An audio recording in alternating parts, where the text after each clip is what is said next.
budi ni Seth ang tumulong sa kanya. Bumalik siya kina Adan at Eva. Nang marinig ni Seth ang mga salitang ito, siya'y nagtaka at ang kanyang puso'y nahikayat sa taksil na pananalita ni Satanas. At sinabi niya rito, sinabi mo ba na may ibang mundo na nilikha bukod dito? At ibang mga nilalang na mas magaganda kaysa sa mga nilalang na nasa mundong ito? At sinabi ni Satanas, oh,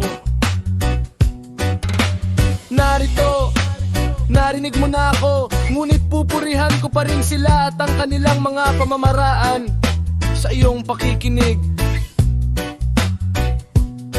Ngunit sinabi ni Seth sa kanya, ang iyong pananalita ay nagpataka sa akin, at ang iyong magandang paglalarawan ng lahat ng ito. Gayunman, hindi ako makakasama mo ngayon, hindi hanggat hindi ako nakakapunta sa aking amang si Adan at sa aking inang si Eva.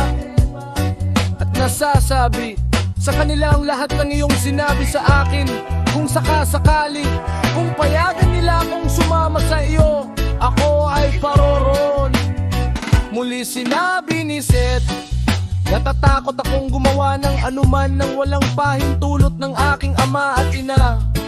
Baka ako'y mapahamak gaya ng aking kapatid na si Cain, at gaya ng aking amang si Adan na sumuway sa utos ng alahaya.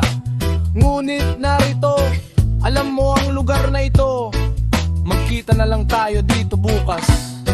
Nang marinig ito ni Satanas, sinabi niya kay Seth, kung sasabihin mo sa iyong amang si Adan ang aking sinabi sa iyo, hindi kanya papayagang sumama sa akin. Ngunit makinig ka sa akin, huwag mong sasabihin sa iyong ama at ina ang aking sinabi sa iyo, kundi sumama ka sa akin ngayon sa aming mundo, kung saan makikita mo ang magagandang bagay at magpapalipas ng oras doon, at magsasaya ngayong araw kasama ang aking mga anak, habang minamasdan mo sila at lubos na nagagalak, at magpakailanman kang sasaya.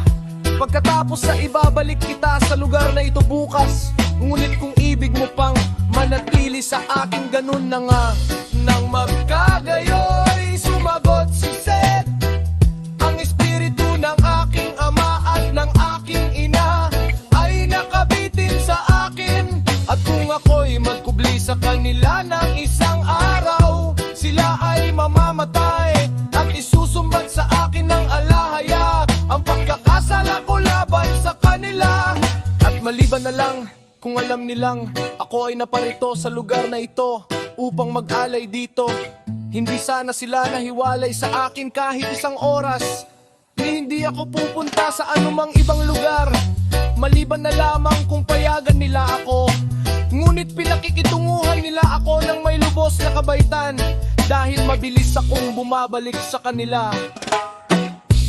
Nang magkagayoy, sinabi sa kanya ni Satanas, ano ang mangyayari sa iyo kung ikaw ay magkubli sa kanila ng isang gabi at bumaling sa kanila sa pagbubukang liwayway. Ngunit si Seth, nang makita niya kung paano ito nagpapatuloy sa pagsasalita, at na hindi nito siya iiwan at tumakbo at umakyat sa dambana, at iniunat ang kanyang mga kamay sa alahaya at humingi ng kaligtasan mula sa kanya.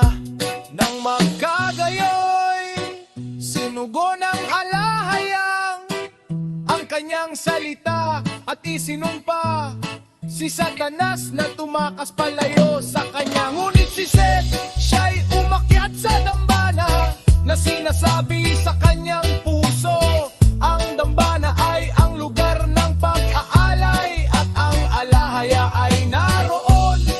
Isang banal na apoy ang sasakmal dito, kaya't hindi ako magagawa ng masama ni Satanas, at hindi niya ako maaagaw mula roon.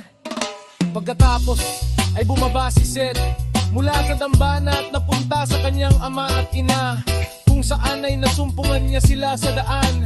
Sabik na marinig ang kanyang tinig, sapagkat siya'y niyang tagal ng kaunti. Nang Sinimulan niyang isalaysay sa kanilang nangyari sa kanya mula kay Satanas sa anyo ng isang anghel. Ngunit nang marik ni Adan ang kanyang salaysay, hinagdan niya ang kanyang muka at binalaan siya laban sa anghel na iyon, na nagsasabi sa kanya na si Satanas ang nagpakita sa kanya sa gayong anyo. Nang magkagayoy kinuha ni Adan si Seth at sila'y napunta sa yungib ng mga kayamanan at nagalak doon. Ngunit mula sa araw na iyon ay hindi na naghiwalay kina Adan at Eva sa kanya, saan man siya magtungo, maging para sa kanyang pag-aalay o para sa anumang iba pang bagay. Ang tandang ito ay nangyari kay Seth nang siya'y 9 na taong gulang.